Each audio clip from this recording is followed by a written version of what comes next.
laid back here.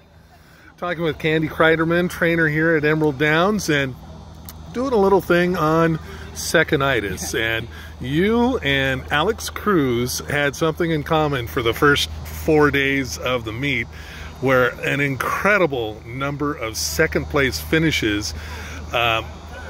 Since then, you both have found the cure and have busted out pretty darn good.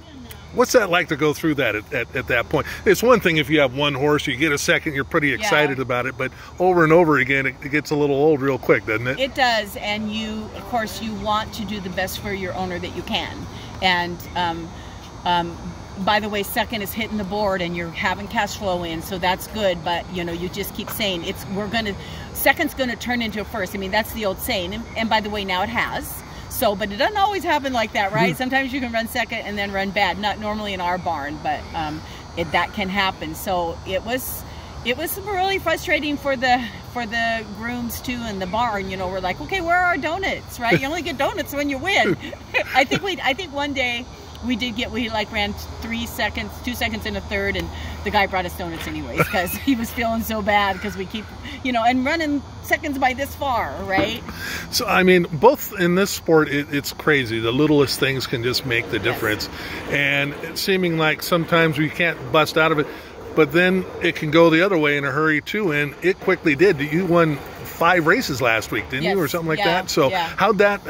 I mean, that felt great. I mean, going into that week, I'm sure you felt like you had some good chances, but were you looking at 5 wins? I felt like I had some really good chances. I knew coming in, it was interesting. The first week, the horses that I came in that were fit really didn't all run all that well, and it's usually the opposite. The ones that come in that are already fit, you usually have an advantage, and I didn't seem to find the right race for those horses, so we just gave them an out.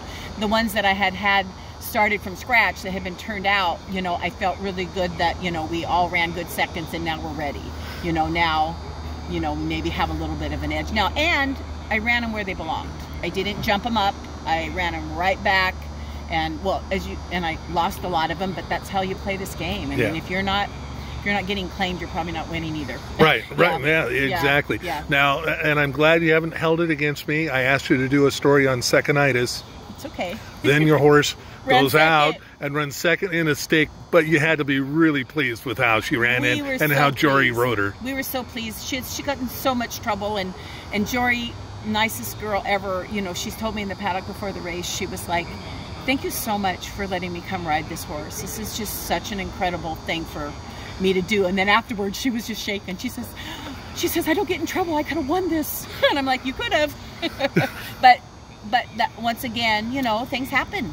And you get in trouble, and could have, would have, should have. Second, we'll take second. We'll take second over third every day of the week. And to be fair, you may have won, but it would have taken a Herculean effort today as the last 2 horses that went out to the lead. Just look at the time. Held. That's right. Wow, and they're really fast right now. So, well, thanks so much, Candy. I appreciate it, and continue best of luck throughout the year. We'll be watching. Okay, and I'll keep running second. If I can't run first, I'll run second. There you go. There you go. Thanks, Candy. Thank you. Nice to meet you. You too. Okay.